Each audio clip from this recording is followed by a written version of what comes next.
Hi Air Signs! Welcome po sa ating channel at ito ay ng Daily Gabay Tarot Reading for October 16, 2023. Please be reminded that this is general reading po. Sa maaari kayo makarelate o hindi, just take what resonates.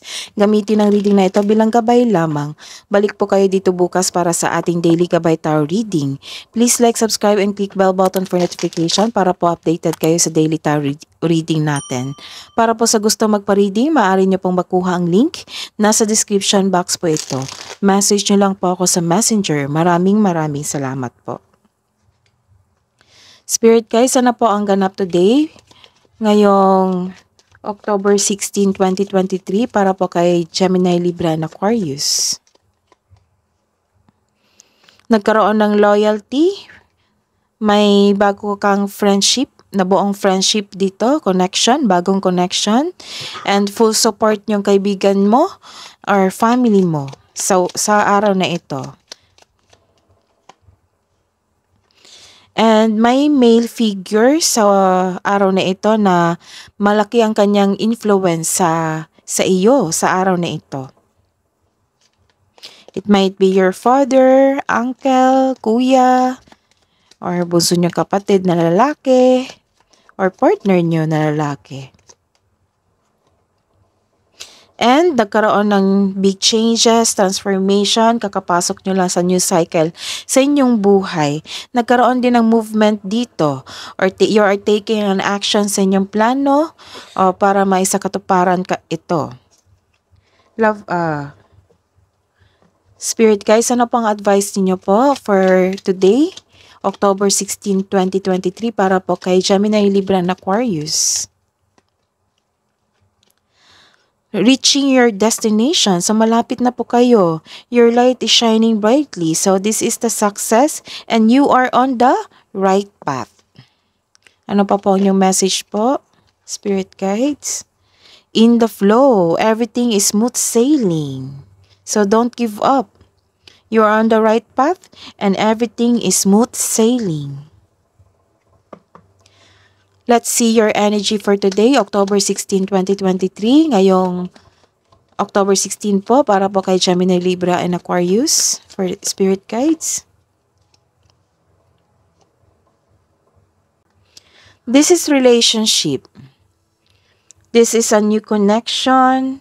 You are inspired. You are taking time of yourself. Nagkaroon din ng action dito.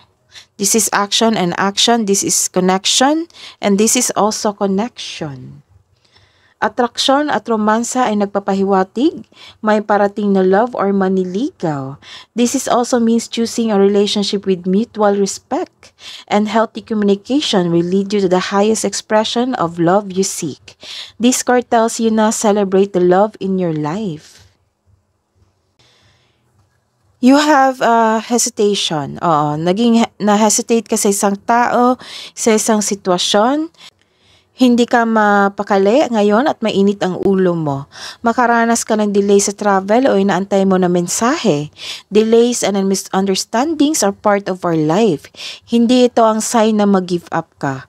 Or ilan sa inyo, may makilala kayong playboy o maka one night stand kaya dobleng ingat sa taong ito. Let's see your career and money, Gemini, Libra, and Aquarius ngayong araw na ito, October 16, 2023. Spirit guides.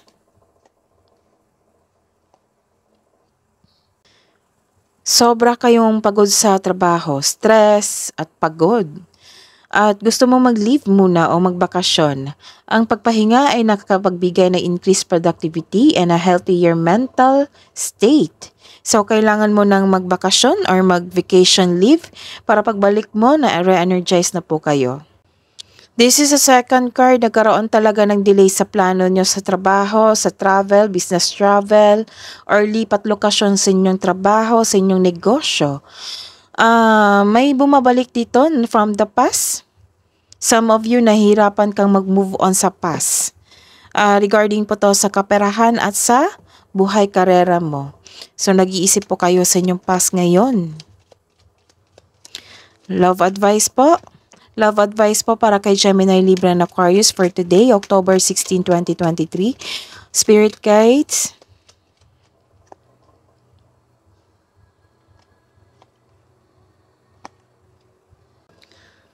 May taong hindi marunong magpahalaga sa buhay dito sa isang relasyon. It might be your partner or ikaw.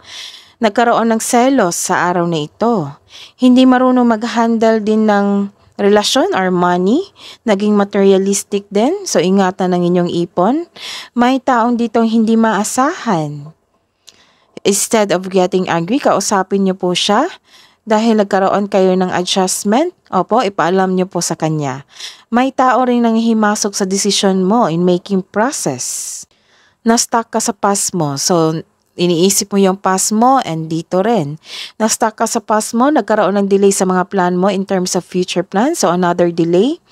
Feeling mo na trap ka and unable to progress without really understanding why. This card advise you to accept and move on. The past cannot be changed. Kailangan mo lang itong tangkapin na nangyari ito sa inyo. Lahat naman ng pagsubok ay may naiwang aral sa ating buhay. Hidden truth po, anong iniisip mo, anong iniisip niya? Hidden truth, para po kay Gemini, Libra, and Aquarius, ngayong October 16, 2023. Para po sa mga single, I am grateful for the spiritual lesson. Sa mga may relasyon, I love you unconditionally. Love advice po para sa mga single. Self-love po, love advice, spirit guides, pa sa araw na ito, October 16, 2023, spirit guides. Cast spells, protect, and heal. Trust, the universe has a plan for you. Love advice po para sa mga may relasyon, sa couple natin, sa mag-asawa. Love advice po. Cupid, love is in the air when Cupid's around. Illusion, avoid the trap of mistaking a fantasy for a true soul connection. Kabuang advice nyo po para po kay Gemini, Libra, and Aquarius sa araw na ito, October 16, 2023. Show the world the real you. And a win-win outcome is forecast. Message from angels, archangels, guardian angels, spirit guides. Message from Archangel Christiel. Connect with your intuition. Receive the white ascension flame. And message from Archangel Jersisa. Create a solid spiritual foundation. Be in a service to the planet. That is your reading today.